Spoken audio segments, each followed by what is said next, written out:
کہ جب بھی ان سے کوئی غلط کام ہو جائے یا غلط کام سرزد ہو جائے یا کوئی نماز ان سے چھوٹ جائے تو وہ اکثر یہ بات کرتے ہیں کہ اللہ رب العزت بڑے غفور الرحیم ہے، تو لہٰذا کوئی مسئلے کی بات نہیں، سال جہنم کی ہو اس کو 2 سال میں باہر نکال دیا جائے، یہ بھی غفور الرحیم کا معنی ہے۔ نمبر 2 پر وہ شخص کی جس کی جہنم کی سزا ہو چکی ہو اور وہ جہنم میں سزا کاٹ رہا ہو، اس کو جہنم سے نکال دیا جائے اور اس کو وہیں پر چھوڑ دیا جائے، جہنم میں نکال کر جنت میں نہ داخل کیا جائے، یہ بھی اس کے لیے غفور الرحیم کا معلوم ہوگا کہ ہم غلط معنی مراد لیتے ہیں۔ اگر کسی گناہ پر سزا ہی نہیں ہے، اگر کسی گناہ پر پوچھ تاچھ ہی نہیں ہے تو اللہ رب العزت نے گناہوں سے بچنے کا حکم کیوں دیا؟ جس طرح ہم پڑھتے رہتے ہیں قرآن مجید میں وَلَا تَقْرَبُوا الزِّنَا، اور اس کے علاوہ وَلَا تَقْرَبُوا الصَّلَاةَ وَأَنْتُمْ سُكَارَىٰ، اور اس کے علاوہ اور بھی بہت سی چیزیں ہیں جو کہ آپ قرآن میں پڑھتے رہتے ہیں جس سے ہمیں رکنے کا حکم دیا گیا۔ اگر ان پر سزا ہی نہیں ہے تو ہمیں رکنے کا حکم کیوں دیا؟ السلام علیکم ورحمۃ اللہ وبرکاتہ۔ ایک دفعہ پھر آپ کا دوست، آپ کا بھائی محمد موسیٰ حاضر ہے، اور آج کی ویڈیو ہے ہماری اس غلط کنسپٹ کے بارے میں جو کہ ہمارے معاشرے میں اور ہماری سوسائٹی میں بہت زیادہ جو ہے نا استعمال کیا جاتا ہے، لیکن وہ 100% غلط ہے یا درست ہے، اس کے بارے میں آج بات کریں گے۔ بات یہ ہے کہ آپ نے بہت سے لوگوں کو سنا ہوگا کہ جب بھی ان سے کوئی غلط کام ہو جائے یا غلط کام سرزد ہو جائے یا کوئی نماز ان سے چھوٹ جائے تو وہ اکثر یہ بات کرتے ہیں کہ اللہ رب العزت بڑے غفور الرحیم ہے، تو لہٰذا کوئی مسئلے کی بات نہیں۔ یہ جو ورڈ ہے جو ہم اکثر معاشرے میں سنتے ہیں کہ اللہ رب العزت بڑے غفور الرحیم ہے، اور اس کی وجہ سے لوگ اپنے گناہوں پر دلیر ہونے کی کوشش کرتے ہیں، اپنے گناہوں کو ٹالنے کی، چھپانے کی کوشش کرتے ہیں۔ آیا کہ یہ غلط ہے، یہ درست ہے؟ اس کے بارے میں جانیں گے۔ سب سے پہلے تو یہ بات یاد رکھیے گا کہ اللہ رب العزت غفور الرحیم ہے اور اس میں کوئی شک نہیں، لیکن جو معاشرے میں اس کا معنی مراد لیا جا رہا ہے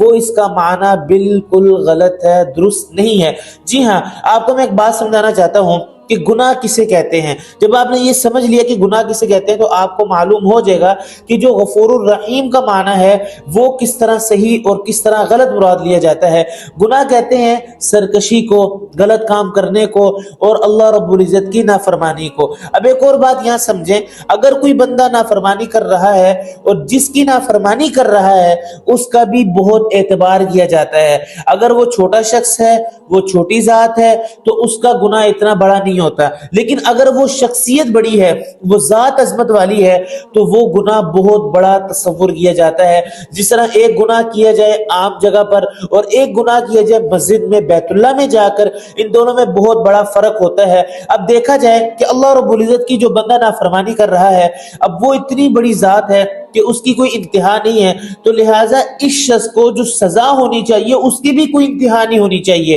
کیونکہ وہ اس کی نافرمانی کر رہا ہے کہ جو بہت عظمت والی ہے اور جس کی کوئی انتہا نہیں ہے۔ جب یہ معنی ہوئے کہ وہ ذات کی نافرمانی کر رہے ہیں جو کہ بہت بلند ذات ہے، تو لہٰذا اس اعتبار سے اگر گناہ کی سزا دی جائے تو بہت زیادہ دی جا سکتی ہے۔ تو یہ تو ایک حقیقت پر مبنی بات ہے۔ اب ہم آتے ہیں غفور الرحیم کے معنی کی طرف۔ یہ تو گناہ کے بارے میں نے آپ کو بتایا۔ اب غفور الرحیم کا معنی یہ نہیں ہے جو معاشرے میں مراد لیا جاتا ہے گناہ کر کے چھوڑ دینا اور گناہ پر نہ پوچھنا،